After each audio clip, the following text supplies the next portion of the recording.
Katie, why don't you go ahead and introduce yourself?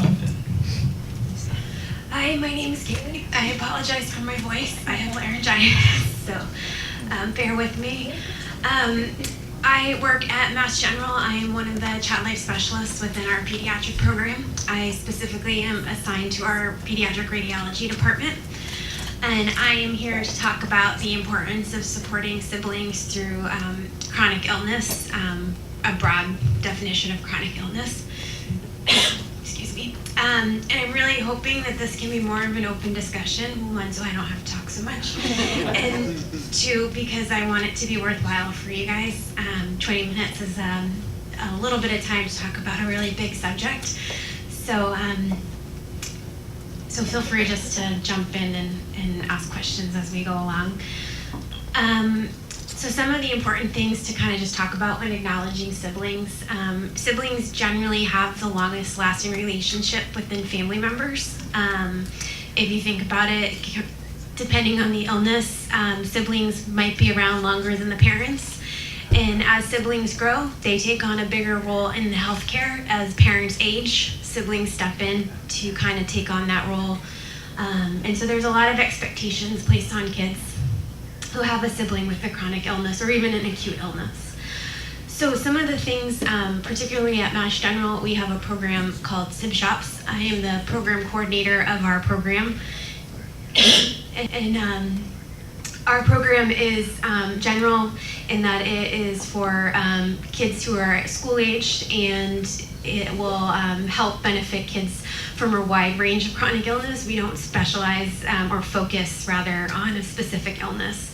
And we find that works best for our group of kids that come. Often the kids that come don't feel like talking specifically about what's going on with their sibling. That's not why they're there. They're there to focus on themselves. So some of the things that they kind of talk about a lot is they get very angry, very frustrated, resentful of both their parents and of the sibling. But at the same time, the minute you ask about the sibling or experiences with the siblings, they're the first one to defend their sibling and get angry at another person for making fun of their sibling. They tend to have, they're the kids that have like the biggest hearts. They're the ones that tend to be helping kids out at school that might be not fitting in. They're kind of the ones that seem to be a little bit more outgoing. But some of the other things that they really often want parents and people to know about them is that they're generally forgotten about during treatments. You know, a lot of hospitals, excuse me, and organizations focus on family-centered care, but that's usually not including the siblings a lot of the times, or most of the focus goes to supporting the parents, which is really important, but these kiddos kind of get left behind a little bit. So they kind of want people to know that they want people to acknowledge their concerns and their fears, and depending on their age, they change as they get older. Our group is mainly toward later school age kids between the ages of 8 and 12 here at Mass General's hospital. And their concerns are different than adolescents or even an early school age kid. Our kiddos are concerned about why they can't go to the soccer game or why parents can't attend their soccer game because they have to bring their brother or sister to another doctor's appointment. Their concerns are often they don't know what happens to their brother or sister when they're going to the hospital. So they form their own ideas of what their experiences are supposed to be. They want to be kind of included in the hospital experience sometimes. We provide, in the Sibshops, we do what we call field trips, and we've taken them into the ORs on a Saturday when we're not busy, and they get to dress in the bouffant and the scrub on, you know, like they do the whole outfit that their siblings do, and they get to see the room because it's very abstract in their minds. They don't really know what their sibling is going to, and it's very helpful for them to kind of see that. They're kind of always off on the side. You know, when they get called into an appointment, they're left in the waiting rooms. Well, what's beyond that door that they are never allowed to go into? So giving them the opportunity to see those things is important. And then also addressing their concerns and that they're wanting to know what's happening to their brother or sister. Are they going to die? How is this going to take tension away from them? What do they need to do to support? You know, they're concerned about all these things. Some of the other things that some of the kids have shared during our groups is that they have the right to their own life. As they grow older, their roles will change in how their relationship is with their family. And so they kind of want to be able to live their own lives as they see fit, being able to kind of intertwine it into the family role. I don't know if that makes sense. So a lot of times, I think that sometimes what they've shared is that expectations and assumptions are kind of made for them without being involved in the discussion.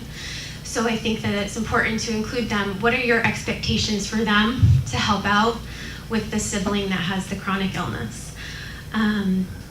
They kind of want to be able to say this is what they feel would be helpful and what they think they're capable of doing, because sometimes the expectations might be set a little bit higher than they're able to obtain.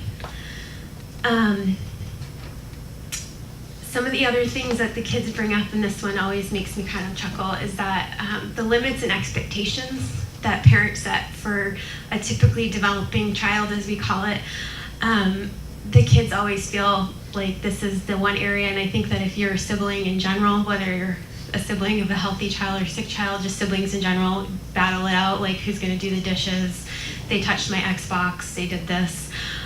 So limit and expectations, a lot of the kids feel like they have higher limits and expectations set on them, that they shouldn't be doing something because their brother or sister doesn't know better, or they can't help it. And they don't view it that way. They view it as, oh, they do know what's happening. You just don't notice that they know what's happening.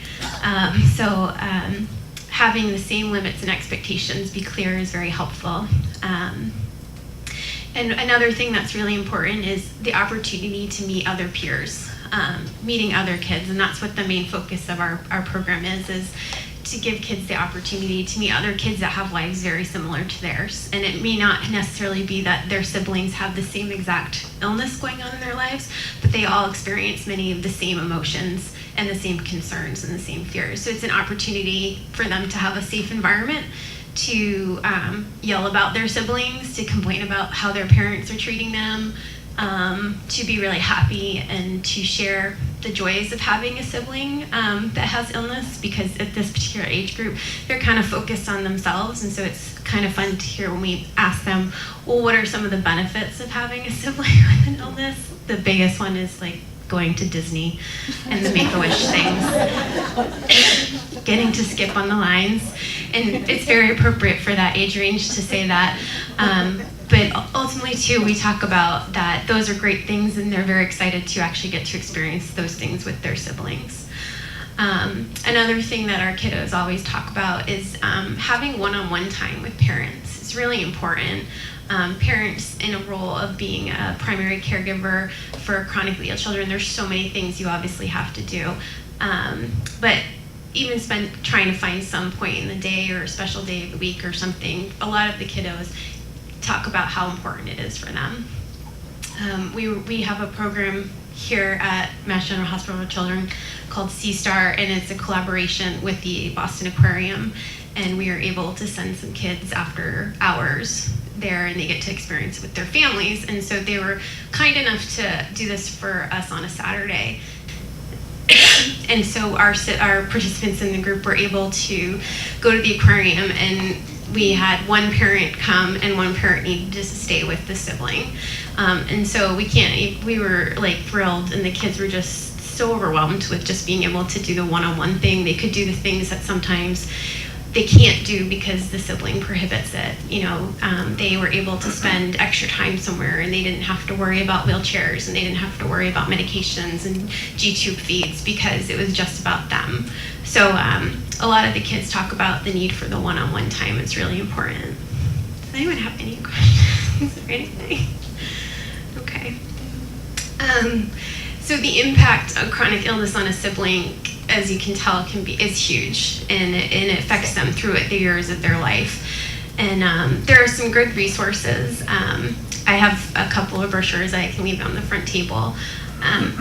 In the last, I think it was 3 years ago, the Massachusetts Sibling Support Network was founded, and it's become a really huge resource in the state of Massachusetts for parents who have younger children, but also for adult siblings of chronically ill people.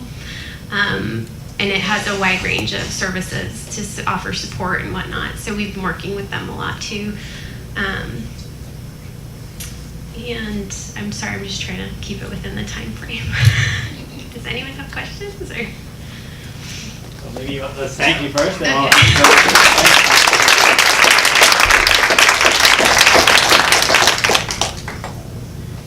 That was great. Just the mere fact that you're bringing this important topic to us. So I tip my hat to you. I think my nurse practitioner Katie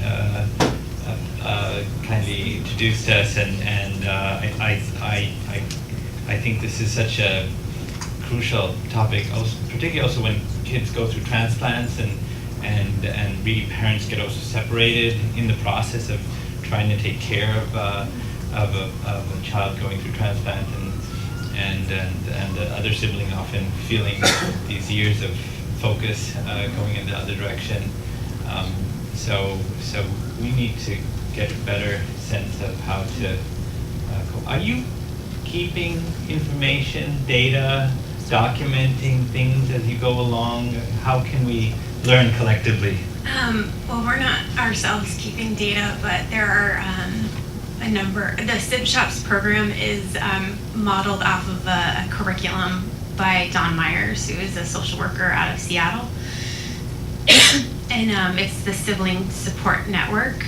And it's a program, he does a number of things within the community where he's documenting, and that's where we get a lot of our resources from, and attend workshops provided by him. So specifically us here, no, we haven't been, but we're working on that. Well, question? One of the siblings once asked me, she was old enough, about 16 or 17, and she said, if both my parents die in a car accident, does it become my responsibility? And I will not have a life of my own. I want to go to college and live. How would you answer such a child? So that's a really good question for them, and that's something that we talk about in our group and with parents. That's why it's important to have open communications with the families. So particularly, I would talk with her about having this conversation with her parents and offering to help facilitate it with the parents, because it's a very valid concern.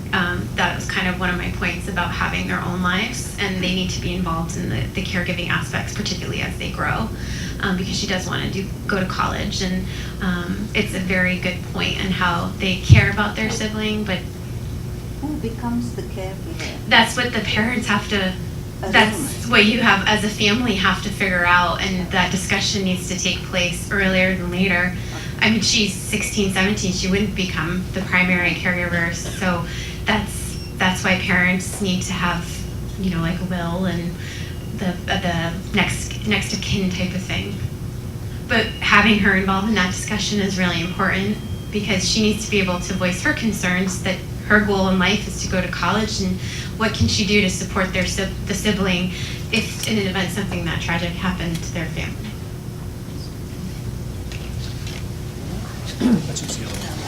Okay. Thank you. You're on. Is that working? Yes. Thank you. That's wonderful to be covering siblings. One thing that I always worry about is in metropolitan areas where there are great programs like you have, but for families that are in more remote areas, and how to connect their siblings with others. Have you guys looked at using some of the technology that now exists, and how to connect individuals to kind of expand it so it's not just so concentrated in the urban areas? So this program, Sibshops, has over 500 different little groups around, but offers web interactions and stuff.